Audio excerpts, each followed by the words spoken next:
बिस्मिल्लाहिर्रहमानिर्रहीम, अस्सलाम वालेकुम। बाखबर सवेरा में खुश आमदेद। Good morning to you all. मैं सदफ अब्दुल जब्बार, मेरे साथ हैं साइम खान। और सुबह सवेरा आपको अगर थोड़ी सी मेरी आवाज़ बदली हुई लग रही है तो ये जी मौसम के असरात हैं, जिसकी वजह से मुझे खुद भी समझ नहीं आ रहा कि मैं कैसा साउंड कर रही हूँ। चले जी, क्रिकेट और उससे जुड़ी खबरें और ख़ास तौर पे जो हमारा दूसरा टेस्ट भी जारी है उस पर ही बात करेंगे। लेकिन सबसे पहले जो स्क्वाड का ऐलान हुआ है इस पर ज़रा ड्राई जान लेते हैं। शाहिद आशवी नुमाइंदे खुसूसी हमारे साथ हैं और पाकिस्तान को क्रिकेट में रिप्रेजेंट करने वाले, पाकिस्तान की तरफ से खेलने वाले अब्दुल रऊफ भी हमारे साथ मौजूद हैं। बहुत शुक्रिया आप दोनों का। रऊफ, आपकी इजाज़त से मैं शाहिद साहब से आगाज़ करना चाहूँगी। शाहिद साहब बताइएगा, जो स्क्वाड का ऐलान हुआ है सरप्राइजिंगली बाबर आजम को T20 स्क्वाड में शामिल किया गया है, तो ये आपके लिए खबर पहले से थी आपके पास या आपके लिए भी एज अ सरप्राइज आई है?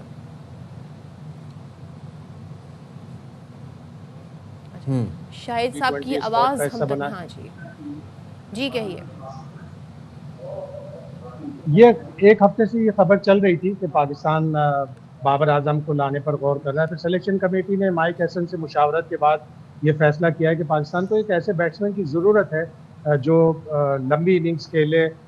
एक साल बाद उनकी टीम में वापसी हुई है। दिसंबर 2024 में वो जनूबी अफ्रीका के खिलाफ आखिरी बार T20 स्क्वाड का हिस्सा बने थे। उसके बाद से वो अब वापस आए। रिजवान अलबत्ता T20 स्क्वाड में जगह नहीं पा सके, लेकिन वो वनडे स्क्वाड का हिस्सा हैं। और एशिया कप की टीम से हारिस रऊफ, फ़खर, मोहम्मद हारिस और सुफियान मुकीम, ये तीन ड्रॉप हो गए। तो व्हाई नॉट रिजवान? T20 में उनका कमबैक क्यों नहीं हुआ? उनसे तो कैप्टनसी भी ले ली वनडे की, तो रिजवान के साथ इतने सारे सेटबैक क्यों? लग रहा है एक एक करके वापस लाएंगे। और ये हम बहुत अरसे से कह रहे हैं कि आखिर में यही होगा कि T20 वर्ल्ड कप से पहले हम सारी ट्राइयां मार लेंगे, सारे नए प्लेयर आजमा लेंगे और फिर आखिर में T20 वर्ल्ड कप में बाबर आजम और रिजवान को लाना पड़ेगा। जिस बात पे माइक हैसन ने कहा था कि बाबर आजम का स्ट्राइक रेट स्लो है, वो स्पिनर्स के खिलाफ थोड़ा वीक है, तो उसमें इम्प्रूवमेंट कहाँ आई है?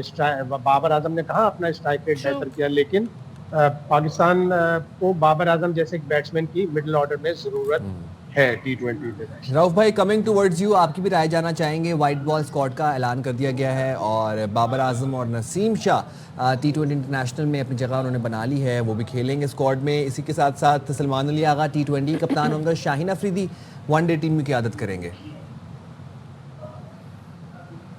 कैसे देखते हैं रऊफ भाई? एक तो क्लैरिटी नहीं है पाकिस्तान क्रिकेट बोर्ड के डिसीजन में, दूसरा कंसिस्टेंसी नहीं है, क्योंकि बाज़ यंगस्टर्स हैं उनको लेकर आते हैं और फिर बगैर वजह के उनको ड्रॉप कर दिया जाता है, और कुछ ऐसे प्लेयर्स हैं उनको वापस लाया जाता है और शॉर्ट फॉर्मेट्स में वापस लाया जाता है।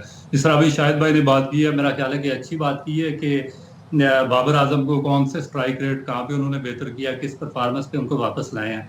अगर आप ऑल ओवर द वर्ल्ड आप देखें तो वहाँ पे ये चीज़ होती है कि जो आपके सीनियर प्लेयर्स होते हैं जिन्होंने काफ़ी अर्सा अपने कंट्री को सर्व किया होता, तो उन क्रिकेट बोर्ड्स की कोशिश होती है कि ऐसे प्लेयर्स को ज़्यादा से ज़्यादा वो लॉन्ग फॉर्मेट में खिलाएं, टेस्ट क्रिकेट खिलाएं, उनको वनडे क्रिकेट खेलें और वो वापस अपनी डोमेस्टिक में जाएं और वहाँ पर बच्चों के साथ टाइम गुजारें लॉन्ग फॉर्मेट में, ताकि यंग जनरेशन उनसे सीखे।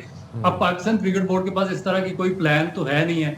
अब वो जो आप सीनियर प्लेयर्स होते हैं, जब आप कोई इवेंट हार जाते हैं, अव्वल तो जो मेजर इवेंट्स होते हैं उनसे पहले आप जब बात करना शुरू कर देते हैं, वहाँ पे फिर आप एक बिल्कुल नए यंगस्टर्स को लेकर चले जाते हैं, फिर उनको एक्सपोजर देते हैं अगेंस्ट टफ अपोनेंट, फिर जब वो परफॉर्म नहीं करते वहाँ से ड्रॉप किया जाता है, फिर जब वो एक आपका जो मेजर इवेंट खत्म होता है तो वहाँ पे आप वापस फिर अपने जो सीनियर प्लेयर्स होते हैं उनको आप वापस ले आते हैं। तो ये मेरा ख्याल है कि ये इनकंसिस्टेंसी है पाकिस्तान क्रिकेट बोर्ड की जो सिलेक्शन पॉलिसी है उसमें, इसको बेहतर करने की जरूरत है। तो रऊफ, मुझे एक चीज़ बताइएगा, हम इतनी तेज़ी से तब्दीलियां लाते हैं, कैप्टन भी हम उसको टाइम नहीं देते, फौरी मिड सीरीज़ हम कैप्टन चेंज कर देते हैं। वनडे का हमने शाहीन अफरीदी को बना दिया, लोग एक्सपेक्ट कर रहे थे उन्हें T20 का कैप्टन बनाया जाएगा। असल मसाइल तो उस तरफ हो रहे थे और अभी जो हमने अगला बड़ा इवेंट खेलना है वो T20 वर्ल्ड कप खेलना है, तो T20 का स्क्वाड जो था वो बड़ा हमारे लिए इम्पोर्टेंट था। दूसरे, जिस वजह से बाबर और रिजवान को T20 स्क्वाड से हटाया गया था, स्ट्राइक रोटेट नहीं कर रहे थे, डॉट बॉल बहुत खेल रहे थे, उनका जो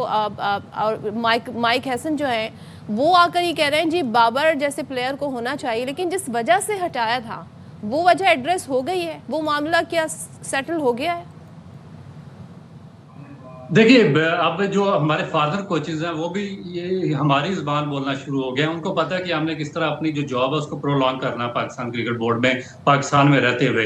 वो एक महीना पहले अगर आप इनकी स्टेटमेंट्स उठाकर देखें तो वो कुछ और थी, ड्यूरिंग द इवेंट कुछ और थी, और अभी एकदम यानी कि 90 डिग्री का यू टर्न उसमें आ चुका है। तो ये चीजें कि वो जो हमारे जो कोचेज हैं वो बेसिकली, तो हमारा मकसद होता है कि फॉरेन कोचेज हायर करने का कि वो वेरी वेल एजुकेटेड होते हैं, एक उन्होंने प्रोफेशनलिज्म वहाँ पे देखा होता है फॉरेन कंट्रीज में, और वहाँ पर आकर हमारे जो कोचेज हैं, यंगस्टर्स हैं, उनको ट्रेन करें और उनको कोई बेहतर तरीके से सिखाएं।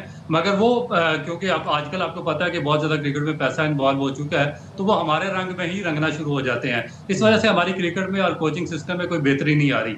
दूसरी, जहाँ तक आपने बात की है कि इनको वापस क्यों लाया मेरा और कैप्टन क्यों चेंज होते हैं, एक तो इनकंसिस्टेंसी पाकिस्तान क्रिकेट बोर्ड के अंदर है, सिक्योरनेस नहीं है। आप हम जब किसी को अपॉइंट करते हैं तो ज्यादातर हम उसके पीछे पॉलिटिकल बेसिस होती हैं, उसकी वजह से हम पॉलिटिकल ऑब्लिगेशंस होती हैं, उस पे हम हमारी अपॉइंटमेंट्स होती हैं जो हायर अथॉरिटीज हैं उनकी। तो वो जब सिक्योर नहीं होते तो फिर आगे वो टीम में शफलिंग शुरू कर देते हैं, कैप्टन में शफलिंग शुरू कर देते हैं, लॉबिंग हो जाती क्रिएट हो जाती हैं, फिर प्लेयर्स के एजेंट हैं उनको एम्पावर कर दिया जाता है बाज दफा। फिर जो साया कॉरपोरेशन जैसी टीमें होती हैं, वो कंपनीज होती हैं, वो इसमें इन्वॉल्व हो जाती हैं, और बेशुमार इसमें इंटरेस्ट मुख्तलिफ जो फ्रेंचाइज हैं उनके इंटरेस्ट यहाँ पे डोमिनेट होना शुरू हो जाते हैं, और उसमें जो नेशनल इंटरेस्ट है आपका वो बहुत बुरी तरह वो सरेंडर कर दिया जाता है। तो इस वजह से आपको लगता है कि बहुत ज्यादा चेंजिंग हो रही है, कभी आप उसको कैप्टन ले आते हैं, कभी दूसरे को कैप्टन ले आते हैं, मगर उसमें अभी तक पाकिस्तान क्रिकेट में कोई बेहतरी नहीं आई है। अभी अभी जो व्हाइट बॉल फॉर्मेट है आप देखें कि इसमें भी आप किस तरह दुनिया में, आप मुझे कोई एक टीम बता दें कि जिसने अपने जो पुराने प्लेयर्स हैं जो एक अपना प्राइम टाइम गुजार चुके होते हैं, उनको वापस T20 फॉर्मेट में कोई भी नहीं लाता है। वो हमेशा फ्रेश लेग्स पे जाते हैं, फ्रेश ब्लड पे जाते हैं, जिनके हैंड आई कोऑर्डिनेशन अच्छे होते हैं, उनको वो लेकर आते हैं डोमेस्टिक क्रिकेट से, और उनको शॉर्ट फॉर्मेट से फिर वो ग्रेजुअली लॉन्ग फॉर्मेट में लेकर जाते हैं। तो हमारा तो उल्टी गंगा बह रही है यहाँ पे। शाहिद साहब, व्हाट अबाउट द कॉम्बिनेशन अब जो सामने आया है, और जाहिर है आप हम सारी चीज़ों को इस कॉन्टेक्स्ट में देखना है कि हमने आगे T20 वर्ल्ड कप खेलना है। ऐसा ना हो कि फिर से वही स्क्वाड बन जाए जिस स्क्वाड की वजह से हम लास्ट बड़े इवेंट हारे थे। सो आप वैसे अभी जो ऐलान हुआ है उसमें आप क्या पॉजिटिविटी देख रहे हैं? देखिए यही होगा, ये कोचेज जो होते हैं फॉरेन कोचेज, ये ट्रायल एंड एरर बेसिस पे काम करते हैं। ये मुख्तलिफ प्लेयरों को ट्राई कर रहे हैं। आप उस्मान तारिक एक मिस्ट्री स्पिनर है जिनका एक्शन 2 दफ़ा रिपोर्ट हो चुका है। अच्छा प्लेयर है वो, लेकिन उसका एक्शन इंटरनेशनली फिर रिपोर्ट होगा और फिर पाकिस्तान को प्रॉब्लम होगा। इस सीरीज़ में उनको दोबारा लेके आए उस्मान तारिक को। उस्मान खान जो T20 वर्ल्ड कप में बुरी तरह बेचारे नाकाम हुए थे, उन्होंने अपना UAE का करियर पाकिस्तान की खातिर ख़त्म किया। उनके बाद 5 साल की वहाँ पाबंदी लग गई।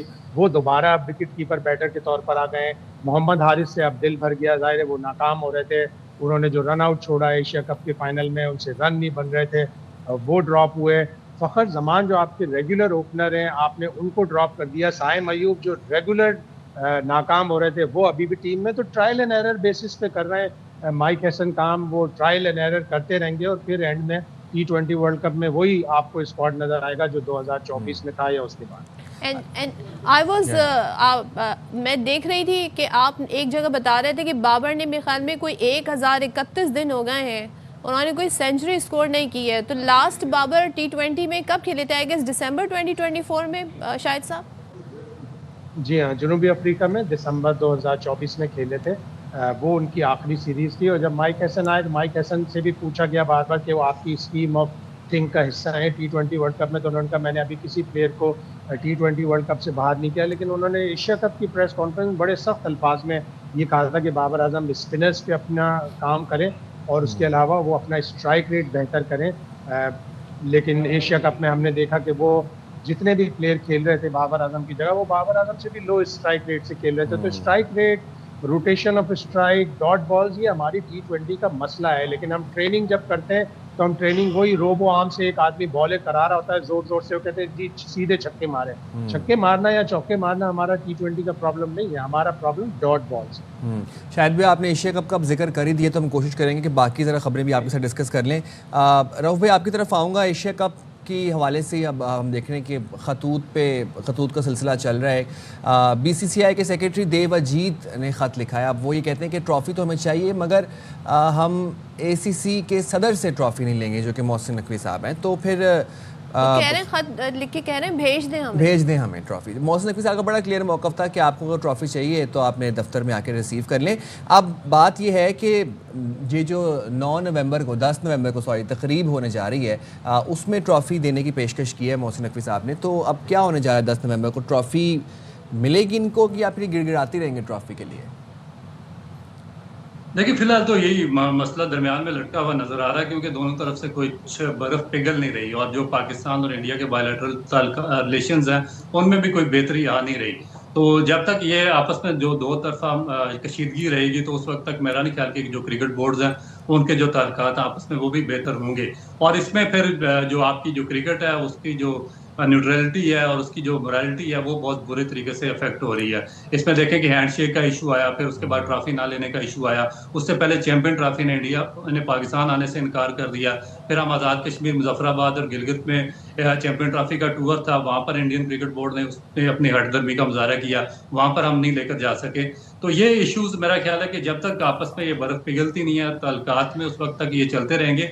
और उसमें आप देखें इंटरनेशनल क्रिकेट काउंसिल क्योंकि एक न्यूट्रल बॉडी है और उसको इस चीज़ पे करना चाहिए कि जो क्रिकेट है उसकी जो स्पिरिट ऑफ द गेम है वो मजरूना हो और उसको बेहतर तरीके से दोनों ममालिक के दरमियान बैठकर उस सिस्टम को हल करवाया जाए। बिल्कुल, अच्छा मौका भी था भारत के पास। चलें जी, आ जाते हैं हम ज़रा टेस्ट मैच जो हो रहा है उसकी तरफ। और मैं हैरान हूँ कि जो इनके टेल एंडर्स हैं साउथ अफ्रीका के, आज मैच का चौथा दिन है एंड मे भी आज आखिरी दिन भी हो सकता है। उन्होंने नाकाबिले कहते हैं ना नाकाबिले फ़हम उन्होंने परफॉर्मेंस दिया और पाकिस्तान के लिए मैच अब बहुत मुश्किल बना दिया है। सो कहाँ पे क्या ऐसा हुआ? रऊफ़, आपसे मैं ये पूछ रही हूँ कि ये एकदम से जो है साउथ अफ्रीका के जो टेल एंडर्स उन्होंने परफॉर्म भी किया और इस वक्त बाबर और रिजवान क्रीज पर मौजूद हैं। आज बाबर के लिए भी बड़ा दिन हो सकता है। व्हाट डू यू से? देखिए, इसमें एक चीज समझना बहुत जरूरी है कि जो हम पहले टेस्ट में क्यों डोमिनेट करते हैं और दूसरा टेस्ट हम क्यों हार जाते हैं। आप देखें कि जो 6 माह पहले आपने आखिरी टेस्ट सीरीज खेली थी वेस्ट इंडीज से, उसमें भी आप पहला टेस्ट जीत गए थे, मगर दूसरे टेस्ट में कंप्रीहेंसिवली वेस्ट इंडीज ने पाकिस्तान को शिकस्त से 2-4 कर दिया था। और वेस्ट इंडीज एक बॉटम की टीम है 11वें नंबर की, जिसका पाकिस्तान के साथ कोई मुकाबला नहीं था। आप साउथ अफ्रीका के साथ भी सेम चीज रिपीट हो रही है कि पहला टेस्ट पाकिस्तान ने जीता है, मगर दूसरे टेस्ट में साउथ अफ्रीका ने डोमिनेट किया और पाकिस्तान एक दफा फिर शिकस्त के दाने पे खड़ा है। इसकी बेसिक वजह यह है कि जब पास्ट में फॉरेन टीमें पाकिस्तान में आती थी या एशिया का टूर करती थी तो उनको 2-3 मैचेस मिलते थे, साइड मैचेस, जहाँ पे वो जो माहौल था, जो एटमॉस्फेयर था, जो पिचेस थी, वहां से वो मुताबिकत इख्तियार कर लेते थे, तो उनको थोड़ा सा एक्सपीरियंस हो जाता था। अब क्योंकि सीधा ये साइड मैचेस होते नहीं है और उनको सीधे ही आके पहले टेस्ट मैच खेलना पड़ता है, तो उसमें पाकिस्तान ने अपने मतलब की पिचेस बनाई होती हैं और वो एक मैच में डोमिनेट कर जाता है। तो अब दूसरे मैच में क्योंकि अब असल टेस्ट शुरू होता है, क्योंकि जो फॉरनर टीमें हैं उनको भी पता चल जाता है कि पिचेस का बिहेवियर क्या है, उनके बॉलर किस तरह की बॉलिंग कर रहे हैं, फिर उनका फिटनेस लेवल हमसे बहुत बेहतर होता है। जो अभी आपने टेल एंडर्स की बात की है कि उन्होंने क्यों स्कोर किया, बेसिक इशू ये है कि जो 5 डे में आपका जो सिर्फ टेक्निक और स्किल्स का टेस्ट नहीं होता, आपकी जो इंड्योरेंस है, आपका जो फिटनेस है, वो भी टेस्ट होता है। क्योंकि एक इनिंग में बॉलिंग के बाद जब आप दूसरी इनिंग में बॉलिंग करने आते हैं तो आप अगर आपने first class cricket long basis पे या टेस्ट क्रिकेट ना खेली हो तो आपकी बॉडी फिर इजाजत नहीं देती। फिर इसी तरह होता है कि जो टेल एंडर्स हैं उनके बैटर्स भी डोमिनेट करते हैं और वो 150 या 200 रन आखिरी विकेटों पे भी वो कर जाते हैं। तो बिल्कुल सेम यही पाकिस्तान के साथ हुआ। ना पाकिस्तान की इसमें फिटनेस देखने में आई, ना फील्डिंग का मेयार बेहतर था, ना पाकिस्तान होम ग्राउंड और होम ग्राउंड का एडवांटेज ले सका, ना पाकिस्तान की बैटिंग लाइन इन डेड और जो स्पिन फ्रेंडली पिचेस थी उन पे उनके बॉलर्स को अच्छे तरीके से हैंडल कर सकी और हम बिल्कुल डाउन से डाउन होते चले गए। अच्छा शाहिद भाई, कल हम देख रहे थे कि जब रबाडा आए पिच के ऊपर, उसके बाद फिर वो क्या स्कोर करने लगे और उसके बाद हमने देखा कि बिल्कुल ऐसे ही फील हो रहा था कि जैसे साउथ अफ्रीका अपने होम ग्राउंड में खेल रही है और हम जो हैं वो मेहमान टीम है। अब आज क्या देख रहे हैं आप, किस तरफ पासा पलटते देख रहे हैं? देखिए, कल जो मेरे हिसाब से पाकिस्तान से गलती हुई, पाकिस्तान ने जो दूसरी नई गेंद दी वो बड़ी गलती थी। 221 पर जनूबी अफ्रीका के 7 खिलाड़ी आउट हो चुके थे। 5वीं विकेट जो 7वां आउट हुआ वो 5वीं विकेट थी आसिफ आफरीदी की। वहाँ पे नई गेंद नहीं लेनी चाहिए थी। नई गेंद से 39.4 ओवर में 183 रन बन गए, जो बहुत बड़ा मजबूआ है। यकीनन कुछ सोच के लिए होगी कि जी नई गेंद होगी, टेल एंडर्स हैं, इनको आउट कर लें, लेकिन अगर आपने होमवर्क किया होता तो आपको पता होता कि सेलूरन मुत्थुसामी जो हैं, जिन्होंने 89 रन बनाए, वो ओपन करते थे अपनी टीम की तरफ से। उनको नई बॉल खेलने का बड़ा तजर्बा है। फर्स्ट क्लास क्रिकेट में उनकी 9 सेंचुरियां हैं। वो मुस्तनद ऑलराउंडर हैं। उन्होंने जिस तरह बैटिंग की, फिर जिस तरह रबाडा ने बैटिंग की, तो वो मैच पाकिस्तान से ऑलमोस्ट छीन के ले गए। अब जो है पाकिस्तान को बाबर आजम से, रिजवान से उम्मीदें हैं। 2021 में इसी तरह का टेस्ट मैच पिंडी में रिजवान ने सेंचुरी बनाई और फिर हसन अली ने 5 विकेटें ली। मैच में उन्होंने 10 विकेटें ली और पाकिस्तान वो टेस्ट मैच जीता। तो अच्छी टीमों का ये एक इम्तिहान होता है कि वो मुश्किल हालात में जाकर 71 रन की लीड कंसीड कर भी टेस्ट मैच या तो बचाएं या टेस्ट मैच जीतें। बचाना इसलिए थोड़ा सा मुश्किल है कि अभी 1.5 दिन 2 दिन बाकी हैं पूरे, और जीतना इसलिए ज़्यादा बेहतर होगा कि आप 200 सवा 200 रन की लीड लें और फिर उनको आउट। बिल्कुल, और पाकिस्तान जैसी अच्छी टीम का इम्तिहान जब होता है तो उसके साथ साथ उनके फैंस का भी बड़ा इम्तिहान होता है। शाहिद साहब मुझे बताइएगा, एक मौके पर, अब कल तो सिचुएशन ऐसी हो गई थी, हम तो बड़े खुश थे कि जब जुनूबी साउथ अफ्रीका के 7 खिलाड़ी आउट हो गए थे और विकेट स्पिनर को मदद दे रही थी, लेकिन फिर शान मसूद ने नई बॉल ले ली। आपके ख्याल में ये फैसला गलत था या ये फैसला बहुत महंगा साबित हुआ? क्या कैसे देखते हैं इस डिसीजन को? गलत तो साबित होता है जब आप एक दफ़ा आपने डिसीजन ले लिया, आपने सोचा शाहिद शाह अफरीदी को थोड़ी स्विंग मिलेगी, वो यॉर्कर करेंगे, जल्दी आउट कर लेंगे।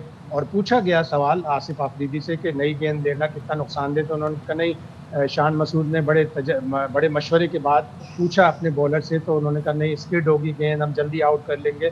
तो फैसला उन्होंने अपनी सोच समझ के मुताबिक लिया होगा, लेकिन वो फैसला बुरी तरह बैकफायर कर गया, इसलिए कि मुत्तुसामी बड़े मुस्तनद बैट्समैन हैं। उन्होंने जिस तरह बैटिंग की और फिर रबादा की भी बल्ले पे ज़बरदस्त बॉल आ रही थी, अगर वही 80-85 ओवर की 90 ओवर की बॉल से कराते, आसिफ अफरीदी कराते, तो पाकिस्तान यकीनन जल्दी आउट कर लेता। लेकिन ज़ाहिर है क्रिकेट है, हो सकता है नई बॉल ना लेते और उसी तरह से जनूबी अफ्रीका बैटिंग कर लेते, लेकिन ओवरऑल अगर आप एनालिसिस करें तो सेकंड न्यू बॉल लेना गलती साबित। अच्छा रऊफ, आपकी तरफ आती हूँ, जरा बता दें आपके ख्याल में क्या आपको आज के दिन लग रहा है, आज के दिन फैसला हो जाएगा और ये मैच साउथ अफ्रीका आपको जीतता नजर आ रहा है, या बाबर और रिजवान कोई कमाल दिखाएंगे? प्लस आसिफ अफरीदी, उनकी 6 विकेटें बड़ी डिस्कस हो रही हैं और बड़ा उनकी एज पे बड़ी तनकीद होती थी, तो आप क्या कहेंगे? कारकर्दगी से जवाब दे दिया उन्होंने।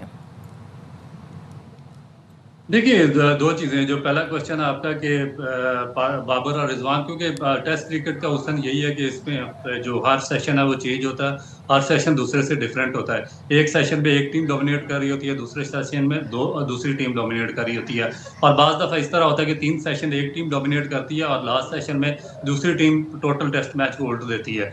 तो ये तो एक क्रिकेट का हुसन है, मगर उसके लिए आपकी फॉर्म और फिटनेस चाहिए, जो कि पाकिस्तानी प्लेयर्स में अभी तक मुझे नज़र नहीं आई। दूसरा, जहाँ तक आपने बात की है कि इसमें आसिफ अफरीदी की, तो उसमें देखें कि इसमें कोई डाउट नहीं, उन्होंने बहुत अच्छी बॉलिंग की है। जो कंडीशंस थी उनको सूट कर रही थी, बहुत ही उन्होंने आउटस्टैंडिंग किस्म का जो उनका एक्सपीरियंस था उसको उन्होंने शेयर किया। मगर इशू आता है कि जो क्रिटिसाइज होता है उनके पाकिस्तान क्रिकेट बोर्ड के डिसीजंस पर, क्योंकि पाकिस्तान क्रिकेट बोर्ड ने 35 साल से जो ओवर एज प्लेयर्स हैं उनके डोमेस्टिक क्रिकेट खेलने पर पाबंदी लगा रखी है, और खुद आप 40 साल की एज में डेब्यू करवाते हैं, तो फिर जब इसमें कॉन्फ्लिक्ट ऑफ इंटरेस्ट आता है तो उस पर फिर क्रिटिसाइज करना लोगों का हक बन जाता है। तो वो इसमें मेरा ख्याल है कि पाकिस्तान क्रिकेट बोर्ड को भी अपने जो सर्टेन स्टैंडर्ड्स हैं उनको बेहतर करना पड़ेगा। राउफ भाई, आसिफ अफरीदी का टीम में इंक्लूजन आपको लगता है कि एक शॉर्ट टर्म फैसला था या फिर ये एक लॉन्ग टर्म फैसला कहा जा सकता है? या क्योंकि देखिए वो होम सीरीज़ में अच्छा खेलते रहे, तो चाहे वो अगर जब रिटायर भी हों तो एक अपने आप को टेस्ट क्रिकेटर कहला सकें, ये फैसला इससे पहले क्यों नहीं किया गया? आज से 4-5 साल पहले क्यों नहीं किया गया, या सिर्फ उनको इस मैच के लिए ही लाया गया टीम में? देखिए, बेसिकली कोई प्लानिंग नहीं होती, क्योंकि जब फैसले होते हैं तो विजन बेसिस होते हैं, उसमें एक क्लैरिटी होती है। उसी प्लेयर्स को उन्होंने पॉइंट आउट करके रखा होता है कि फलाने जो प्लेयर्स हैं वो हमारे कॉन्ट्रैक्ट का हिस्सा है, जो हमारे फ्यूचर प्लान है उनका हिस्सा है। पाकिस्तान क्रिकेट में इस तरह का कुछ भी नहीं होता। यहाँ पे ना कोई फ्यूचर प्लान है, ना कोई इनकी प्लानिंग है, ना कोई विजन होता है। आप सेंट्रल कॉन्ट्रैक्ट अनाउंस करते हैं, उसमें हैवी जो पैसा है वो क्रिकेटर्स को देते हैं, और बाज़ क्रिकेटर्स देखें कि एक फॉर्मेट खेलते हैं, उनको 3 फॉर्मेट के कॉन्ट्रैक्ट दिए होते हैं। बाज़ जो प्लेयर्स हैं वो सेंट्रल कॉन्ट्रैक्ट में शामिल ही नहीं होते, और उनको फ्राम नोवेयर पकड़ कर पाकिस्तान के मुख्तलिफ जो फॉर्मेट्स हैं उनमें डाल दिया जाता है। इसी तरह बाज़ प्लेयर्स ऐसे होते हैं कि अनफिट होते हैं, वो 6-6 माह क्रिकेट ही नहीं खेलते और वो भी सेंट्रल कॉन्ट्रैक्ट में शामिल होते हैं। तो ये चीज़ें एक शो करती हैं कि जो हमारा जो सिलेक्शन क्राइटेरिया है, जो हमारा विजन है, वो कि प्रॉपर नहीं है, और उसमें बहुत ज़्यादा इनकंसिस्टेंसी या उसमें क्लैरिटी का बहुत सख्त फुकदान है। शाहिद भाई, आप क्या कहते हैं, आसिफ अफरीदी को ये मैच खिलाना क्या सिर्फ यही मकसूद था कि यही वाला टेस्ट मैच वो खेल लें, क्योंकि वो डोमेस्टिक के प्लेयर थे, अच्छे प्लेयर थे, उनको पिचेस की हाव ना होती? बहुत हमारे यहाँ प्लेयर स्पॉट करने का, प्लेयर डेवलपमेंट का कोई सिस्टम ही नहीं है, और इसके लिए आपको एक फॉर्मर क्रिकेटर अच्छा लेके आना पड़ेगा जो 200-250 क्रिकेटर्स का डाटा अपने पास रखे। नुमान अली के साथ क्या हुआ, नुमान अली भी काफ़ी अर्से से डोमेस्टिक क्रिकेट में परफॉर्म कर रहे थे। वो 2021 में आए जब वो ऑलरेडी 35 साल के हो गए थे। अब 38 साल में आसिफ आफरीदी आए। तो हमारे यहाँ प्लेयर डेवलपमेंट का कोई एक सिस्टम नहीं है। एक सीरीज़ में हम लेके जाते हैं, हम काशिफ भट्टी, वो भी इसी तरह 34-35 साल के थे, उनको 2018 में इंग्लैंड ले गए, 2019 में ऑस्ट्रेलिया ले गए, फिर वो बगैर खेले बाहर हो गए। फिर एक सीज़न में हमारे यहाँ फैसलाबाद के अली उस्मान है, लेफ्ट आर्म स्पिनर, उन्होंने हाईएस्ट विकेट टेकर थे, उनका नाम कहीं पे नहीं आया। तो हम अपने प्लेयरों को जो डोमेस्टिक क्रिकेट के हैं नज़रअंदाज करते रहते हैं, कभी किसी को ले आते हैं, एक आध प्लेयर खेलता रहता है तो वो खेलता रहता है, तो इसी तरह दूसरे प्लेयर उस सारी जितने भी प्रोसेस होता है उसमें खो जाते हैं। अच्छा जी, और आपने बात की इस नुमान की, तो ज़रा नुमान के कुछ रिकॉर्ड्स भी बता दें। टेस्ट रैंकिंग में उन्होंने ज़बरदस्त तरीके से जी परफॉर्मेंस जो दी, तो लाहौर टेस्ट में तबाहकुन बॉलिंग पर नुमान अली की रैंकिंग में जी 4 दर्जे बेहतरी तरक्की हो गई है और करियर बेस्ट दूसरे नंबर पर आ गए हैं। और स्टार स्पिनर ने जनूबी अफ्रीका के खिलाफ पहले टेस्ट में 10 शिकार किए थे। सो अब नुमान के लिए क्या कहना चाहेंगे शाहिद भाई, और आज के ज़रा सिचुएशन जो इस वक्त बनी हुई है, आपको क्या लगता है मैच किस तरफ जा सकता है, जो कि हमें नज़र भी आ रहा है कहाँ जा रहा है? नुमान बहुत अच्छा बॉलर है और बहुत अच्छा इंसान भी है, बहुत हैप्पी गो लकी आदमी है। डोमेस्टिक क्रिकेट में परफॉर्म करता रहा, फिर जाहिर है 2021 में वो जनूबी अफ्रीका के खिलाफ डेब्यू किया। अगेन 35 साल की उम्र में उन्होंने डेब्यू किया, ज़्यादा टाइम नहीं है उनके पास। जब हम अवे सीरीज़ खेलते हैं तो उनको निकाल देते हैं टीम से। जनूबी अफ्रीका में हम ना नुमान अली को लेके गए, ना साजिद खान को लेके गए। स्क्वाड का हिस्सा बनाने से एक प्लेयर के ऊपर काफ़ी उसको एतमाद मिलता है। और जहाँ तक मैच का ताल्लुक है, पहला घंटा, पहला सेशन बहुत ही इंपॉर्टेंट होगा। अगर इस पहले सेशन में बाबर और रिजवान खड़े रहे तो यकीनन पाकिस्तान को एज मिल जाएगी, दोबारा पाकिस्तान फाइट बैक कर सकता है। यकीनन। लेट्स सी, लेट्स होप क्या होता है। Thank you so much Shahid Hashmi, Abdul Rauf, आपका बहुत शुक्रिया। और जाहिर है सारी सिचुएशन में जी कल हम टेस्ट मैच को किसी और पर्सपेक्टिव से डिस्कस कर रहे थे। टेल एंडर्स ने आकर बिल्कुल ही मामला एकदम से कहते हैं ना टेबल टर्न कर दी, और अब आप सिचुएशन देखें क्या है। बहरहाल अब हम we are looking forward to T20 and one day format. We're gonna go on a short break. Stay right there with us.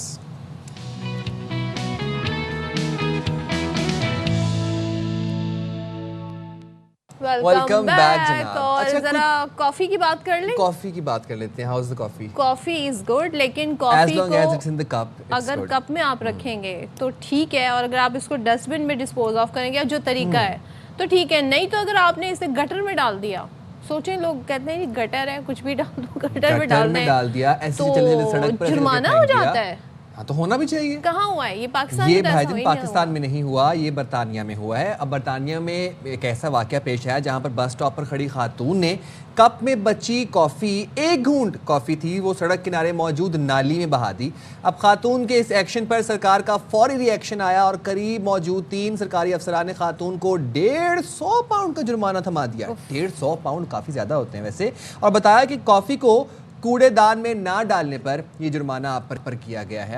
आपकी मजाल कि आपने कॉफ़ी को नाली में क्यों डाला, कूड़े में फेंकना चाहिए जहाँ पे उसको प्रॉपर, अगर आपको डिस्पोजल करने का तरीका बताया गया। अच्छा, वहाँ पर तो फिर वो बास्केट्स भी अलग अलग होती है ना, जो गार्बेज कैंस होते हैं, जो ट्रैश कैंस होते हैं, मुख्तलिफ कलर्स के। अच्छा, खातून को पिक्चर भी मतलब इतनी नुमाया तौर पे दिखाई है। खातून अब कभी भी ज़िंदगी में कभी भी अब वो ये काम नहीं करेंगे। अच्छा, क्या फरमाया उनसे ये गया कि जनाब जहाँ पे लिखा है कि कचरा यहाँ फेंकना मना है, बिन में फेंकें, तो आपने ऐसा क्यों नहीं किया?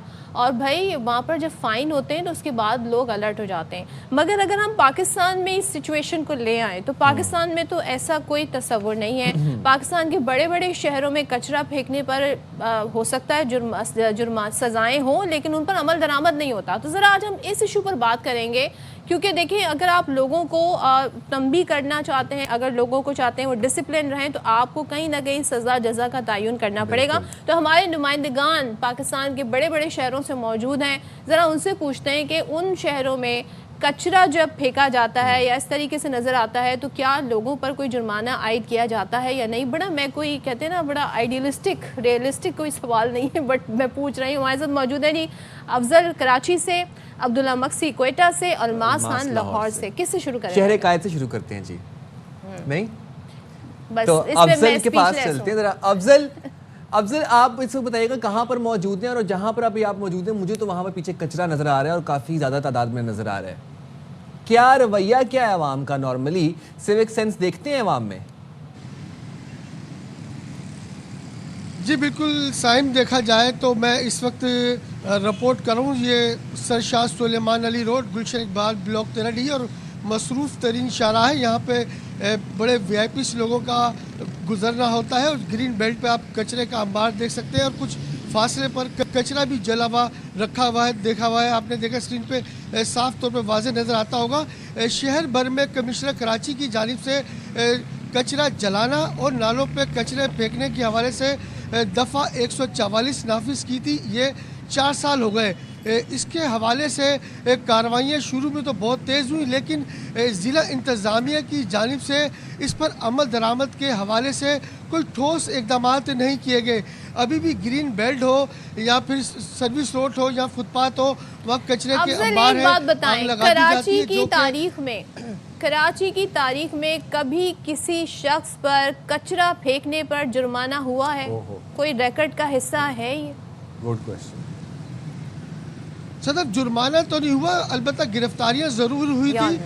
तकरीबन कुछ 100 के करीब गिरफ्तारियां हुई थी और ठोस शवाहिद पेश न करने पर उनकी फौरी ज़मानतें हो गई।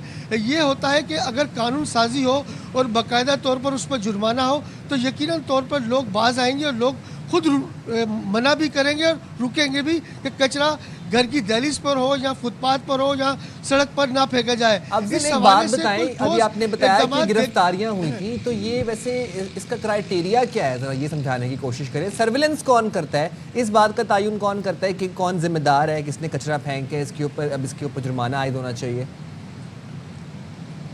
साहब ये तयन करता है असिस्टेंट कमिश्नर, क्योंकि ज़िला इंतज़ामिया की जिम्मेदारी होती है लॉ एंड ऑर्डर की सूरत हाल और कानूनी जो भी मामला होते हैं वो असिस्टेंट कमिश्नर जो है उसको लेके चलता है। उस हवाले से उनका काम होता है कि कानूनी कार्रवाई के हवाले से जो deputy commissioner Karachi deputy commissioner को हिदायत देते हैं और डिप्टी कमिश्नर अपनी टीम को हिदायत देते हैं और असिस्टेंट कमिश्नर मुख्तार कार और दीगर जो टीम है वो मुख्तलिफ इदारे मुतारिक होते हैं सड़क गली मोहल्लों में। और ये तमाम तर जो जिम्मेदारी होती है सेंट सॉलिड वेस्ट की होती है। सेंट सॉलिड वेस्ट का अमला जो है निशानदेही करता है, क्योंकि वो गली मोहल्ले में मौजूद होता है। अगर वो देखता है कि कोई शहरी मुसलसल कचरा फेंक रहा है या जलाने के जो वाक़यात हैं वो मुख्तलिफ जगहों पे उनको दिखते हैं तो सॉलिड वेस्ट मैनेजमेंट जो है ना उसको 43-42 बिलियन रुपीस मिलते हैं सालाना कचरा उठाने की मद में। अब आप सोचें इतने बिलियन रुपीस के बाद भी शहर में आपको कचरा नजर आ रहा है, कोई फाइन नहीं दिया जा रहा बल्कि गिरफ्तार डायरेक्ट हो रहे हैं। मुझे तो ये मंतक ही समझ नहीं आई कि कराची शहर में किस किस्म का ये कानून है। यही वजह है कि यहाँ पे हमें कचरा नजर आ रहा है। अभी हालिया दिनों में मरियम औरंगजेब साहिबा जापान गई थी तो वो बताती हैं कि वहाँ पे उन्हें कहीं कचरा नजर नहीं आया और 4 बजे के बाद लोगों के पास शॉपिंग बैग होता है और कोई भी अगर ट्रैश होता है वो उसमें लेके अपने घर जाते हैं, यानी अलाउ ही नहीं है 4 बजे के बाद। आपने मरियम औरंगजेब साहिबा का जिक्र कर ही दिया है तो फिर ज़रा जिंदा दिलाने लाहौर का रुख भी कर लेते हैं। लाहौर में इस वक्त क्या सूरत हाल है, ज़रा अलमास बताइएगा कि हम चले ये बात पे हम आपसे इत्तेफाक कर सकते होंगे टू सम एक्सटेंड कि चलें कचरा वहाँ पर कम देखने को मिलता है, लेकिन रवैये हम ज़रा रवैयों को डिस्कस करना चाहेंगे। लाहौर में भी यही पैटर्न है, 1 करोड़ रुपए की गाड़ी से एक शीशा नीचे उतरता है और उसमें से जूस का डब्बा, उसमें से रैपर, उसमें से टिश्यूज़ फेंक रहे होते हैं लोग सड़कों के ऊपर। साहिब ये बात तो मैं पहले कहूँगा कि ये लाहौर है। लाहौर में बिल्कुल ग्रे एरिया ज़रूर होंगे, लेकिन लाहौर जब मैं कहता हूँ कि ये लाहौर है तो इसका मतलब है कि ये हर हिसाब से, खूबसूरती के हिसाब से, सफाई के हिसाब से ये बेहतरीन शहर गिना जाता है। बल्कि आप अगर चारों सूबों के कैपिटल सिटीज़ को देखा जाए तो आप लाहौर को 100 में से 100 नहीं 110 नंबर ज़रूर देंगे। ये मैं माल रोड पर मौजूद हूँ और इसके अलावा ये तो मशहूर सड़क है ना, इसके अलावा आप शहर के किसी भी कोने में चले जाएं, आपको पंजाब में लाहौर सबसे ज़्यादा साफ़ सुथरा नज़र आएगा। और जब से फाइन बताएं ना अल्मास, क्या फरवरी क्यों 2024 why what is the reason कि वो ज़्यादा साफ नजर आता है, ये बताएं ना हमें।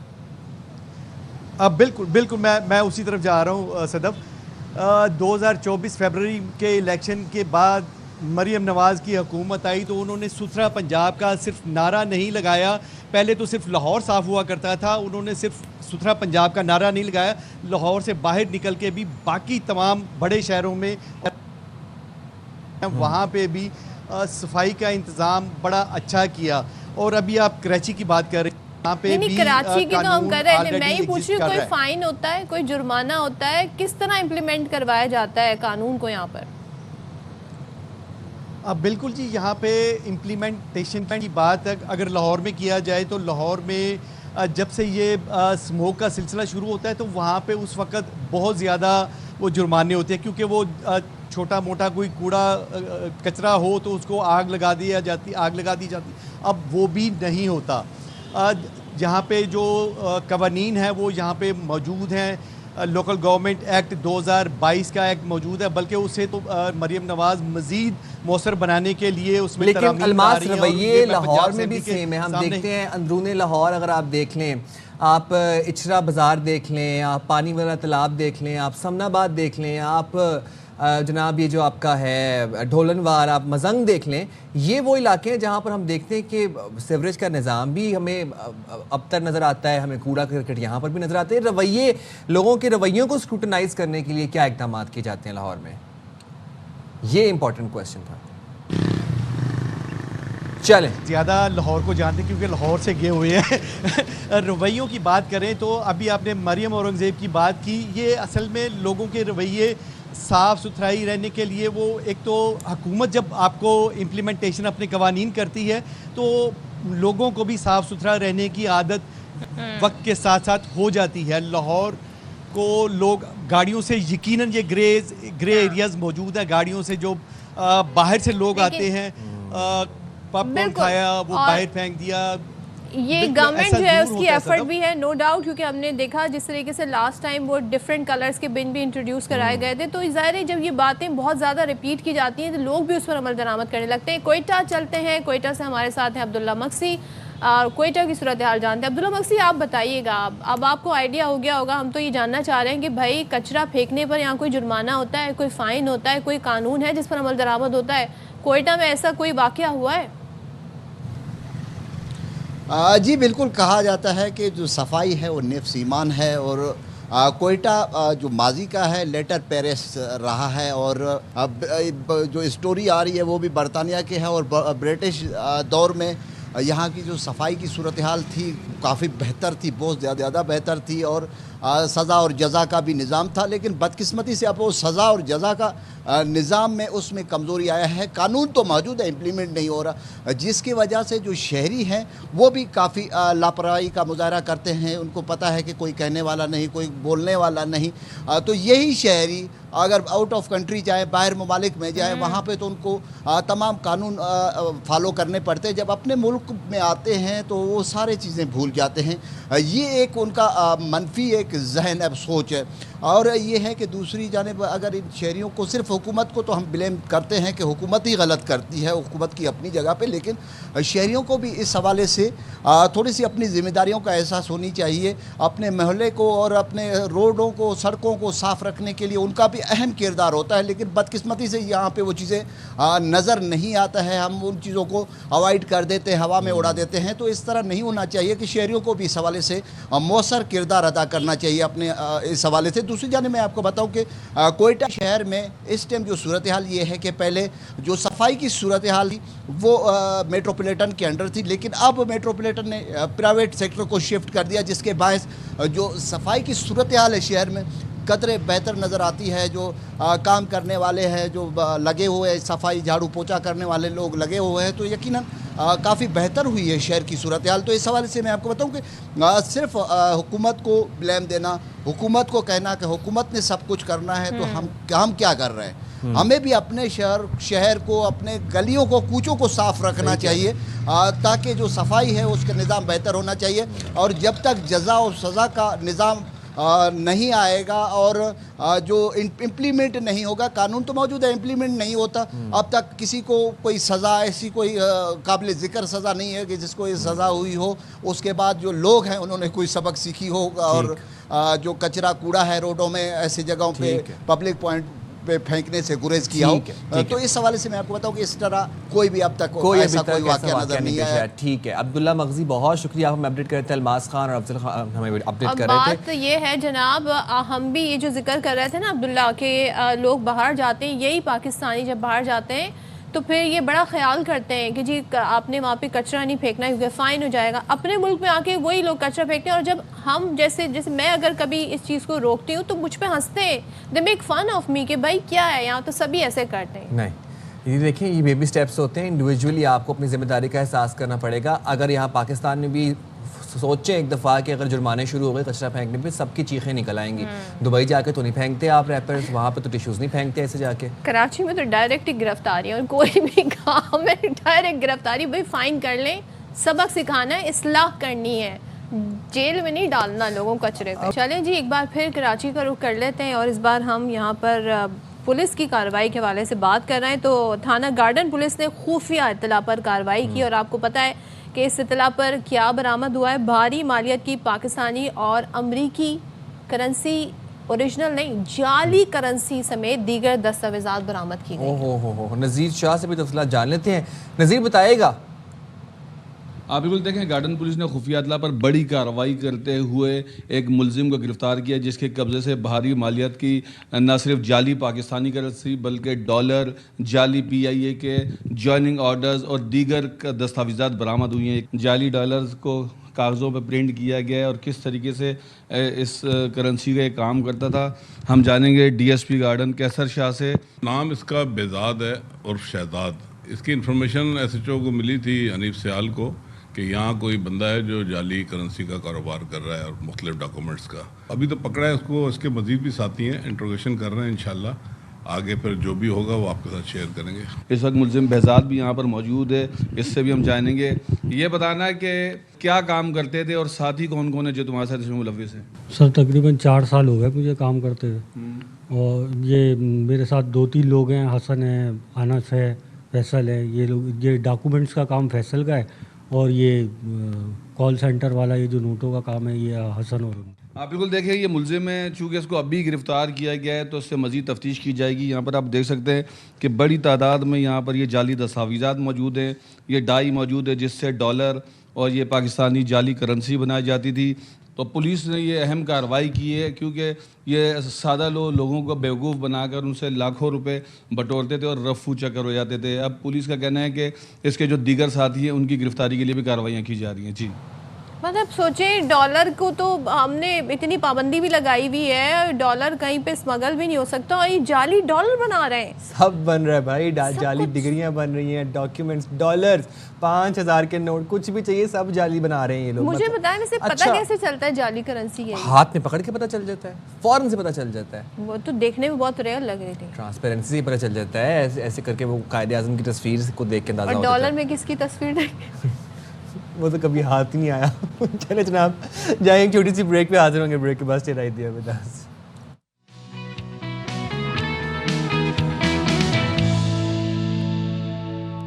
बहुत हो गई ज़मीन पे बातें, दुनिया की बातें, छोड़े इस दुनिया को, मार्फत की बातें करते चलते हैं जी खला में। और आपको लिए चलते खला। आजकल वैसे नासा से और पाकिस्तानी जो आप सोच लेना इस हवाले से जो पाकिस्तान का कंट्रीब्यूशन है वो बहुत ज़्यादा अच्छी तादाद में सामने आई एम वेरी सरप्राइज्ड। आज हमारे नौजवान जो हैं वो एरोस्पेस में बड़े इंटरेस्टेड होते जा रहे हैं। इसी तरह पाकिस्तानी जहानत एक मरतबा फिर आलमी सतह पर हम देख रहे हैं कि छा गई है। पाकिस्तानी इंजीनियर यासिर तुफैल नासा के मशहूर तरीन मनसूबे जेम्स वेब स्पेस टेलीस्कोप में अहम तकनीकी काम कर चुके हैं। अब इस दूरबीन को दुनिया की सबसे ताकतवर आंख कहा जाता है और ये कामयाबी ना सिर्फ पाकिस्तान के लिए काबिल फ़ख्र है बल्कि नौजवानों के लिए हौसला अफजा मिसाल भी है। अच्छा, ये सिर्फ इसी प्रोजेक्ट पे नहीं और भी दीगर जो प्रोजेक्ट है नासा के उस पर काम कर रहे हैं। उनके छोटे भाई अयाज तुफैल भी नासा में काम कर रहे हैं माशाल्लाह। तो चले बात कर लेते हैं इंजीनियर यासिर तुफैल आज़ाद हैं।